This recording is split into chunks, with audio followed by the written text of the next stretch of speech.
Throughout sports history, there have always been teams which dominate their respective leagues and whatnot.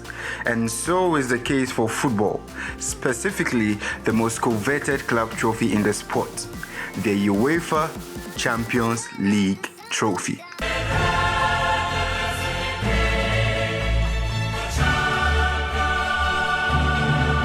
Despite the title of this video, and most of you already know this, the team with the most Champions League trophies of all time is Real Madrid. Hold on, hear me out. But what if I told you they didn't really deserve some of them? Say what?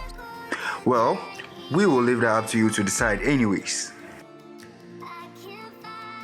What I'm going to say is not going to change the fact that they are still the all-time champions of the UEFA Champions League. But I'm basically just going to explain how they got some of these trophies and the controversies surrounding them.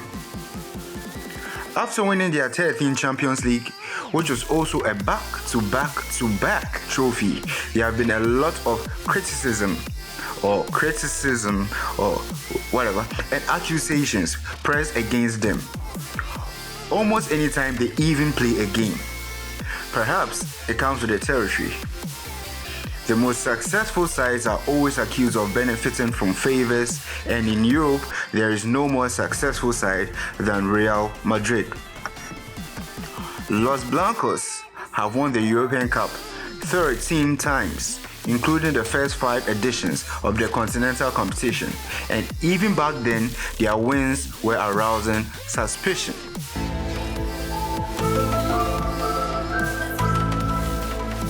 The club's former president, Santiago Bernabeu, was a driving force in the creation of the European Cup, and in the first edition, Real Madrid were given the choice of opponent. They picked Servette from Geneva. They were 6th in the league that particular season, just because Bernabeu wanted to visit the King of Spain, who was exiled in Switzerland. Anyways, in that campaign, the competition featured 16 sides, but only 7 were national champions, and Real claimed the trophy by beating Stade de Reims in the final. Shocking, right? The competition then grew to 22, 24, and later 26 teams in the following seasons. But as defending champions, Madrid went straight into the last 16, while others had to play preliminary rounds.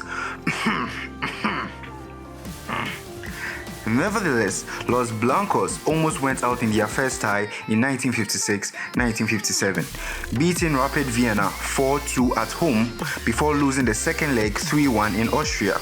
Fortunately for them, the away goal rule did not exist then. It would have knocked the Spanish side out, and instead a third game was played. The match went ahead in Madrid, and it is claimed that Real paid a significant sum to bring the Austrian side back to the Bernabeu for their decider, which was won 2-0 by the Spanish side.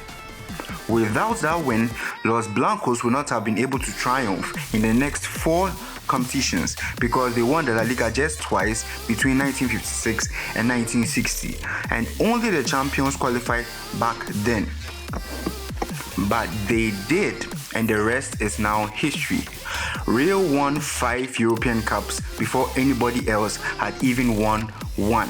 And now they have 6 more than the competition's second most successful side, AC Milan, with 7. Now I would like to highlight some key controversial victories along their road to 13 Champions Leagues. The first one being Predrag Mijatović's goal in the Real Madrid vs Juventus 1998 Champions League final. Their first European Cup, now the Champions League, would arrive in 1998. Yet that too was controversial, as Predrag Mijatović's winner in a 1-0 victory over Juventus should have been ruled offside. Obviously, there was more contention against Juve again in the quarterfinals of last 2 seasons' competition, and there is a closer look at more of the controversial calls that many believe have helped Real Madrid in Europe over the past few seasons.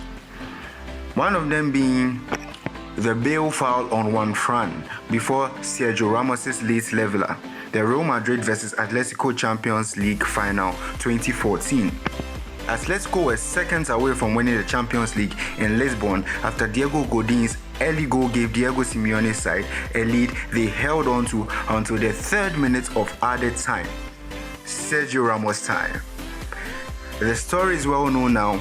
Luka curled in a corner and the defender rose to head home a dramatic late leveler and forced extra time. Atleti, having defended so bravely and played Barcelona at the Camp Nou just days earlier to claim La Liga, were dead on their feet, and Real Madrid won 4-1 at the end. But a closer look shows Gareth Bale's elbow outstretched in Juan France's face at the precise moment Ramos rises to head home. Was it a foul? Atletico certainly thinks so. Ramos's offside goal in Milan. Real Madrid vs Atletico Madrid, Champions League, 28th May 2016. This guy really has a knack for controversy, huh? Anyways, 2 years later, Sergio Ramos did it again. In a repeat of the 2014 final, Real met Atletico in Milan, and this time Los Blancos won on penalties after the two teams played out a hard-fought 1-1 draw at San Siro. The Madrid captain opened the scoring after a quarter of an hour before Yannick Carrasco leveled with 11 minutes left. However, replays show that the Spain defender's efforts should have been ruled out for offside. Last 3 years in December, Ramos said, and I quote, "You can't win a match with an offside goal." Essentially, though, his strike against Atletico not only won a match but also the Champions League, and rival fans on social media were quick to point that out at that time. More controversy as Real Madrid beat Bayern. Real Madrid went on to retain their title in the 2016-2017 season by beating Juventus 4-1 in the final. There was nothing controversial about that, but the same cannot be said about their tie against Bayern Munich in the quarter-finals. Zinedine Zidane's side were on the ropes as Bayern stormed back to overturn a 2-1 first-leg deficit and forced extra time at the Santiago Bernabeu. However, Los Blancos netted 3 times in the additional 30 minutes to advance with a 6-3 aggregate win. However, Arturo Vidal was sent off in controversial circumstances. His second booking was not even a foul, while Casemiro probably should have seen the red, and Cristiano Ronaldo scored at least 2 offside goals. Closer analysis showed that Bayern's second, that was a Sergio Ramos own goal, should have also been ruled offside, while the Germans were also awarded a ridiculous penalty in the first leg, which they missed, and Vidal could have been dismissed earlier for a bad foul. Nevertheless, that did not stop the German giants talking about robbery. "The referee put us out," Vidal said, and coach Carlo Ancelotti also added, "It was injustice and the whole world saw it." Buffon's red rage after a questionable penalty call. Juventus vs Real Madrid, UEFA Champions League.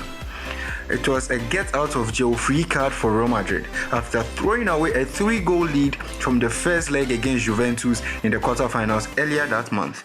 Los Blancos were awarded a penalty deep into stoppage time as Mehdi Benatia was adjudged to have pushed Lucas Vazquez in the area.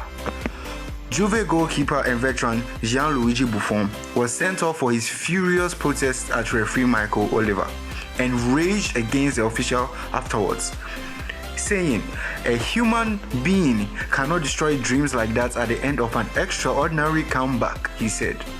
"Clearly, you cannot have had a heart in your chest, but a bin." Yes, he said a bin. Anyway, and later he added, "You have to be a murderer to make the last 2 decisions the referee made." Meanwhile, Barcelona-based newspaper Sport opened their edition the following day with the headline, "The Robbery of the Century." Whether you believe it to be a penalty or not, that was a complete exaggeration, and Madrid players and also Zidane later complained of an anti-Real agenda.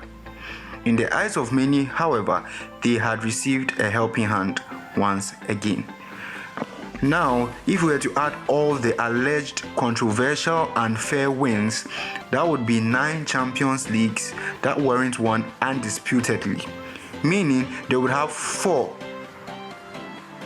making AC Milan winners of 9 indisputable trophies, the true champions of Europe. Regardless of this, history can't be changed, and Real Madrid are still the actual champions of Europe. So this was probably just a waste of time, but useful information nonetheless for football fans to know. I'm sure you didn't know some of the information said in this video. Anyways, what do you think of these controversies, and do you still think Real Madrid deserve what they have? Leave your thoughts in the comments. I would like to see what you people think of this issue. Please like and subscribe to the video if you like to see more of this kind of content, and comment your suggestions for our next video. I'll really appreciate that. Thank you, and see you next time.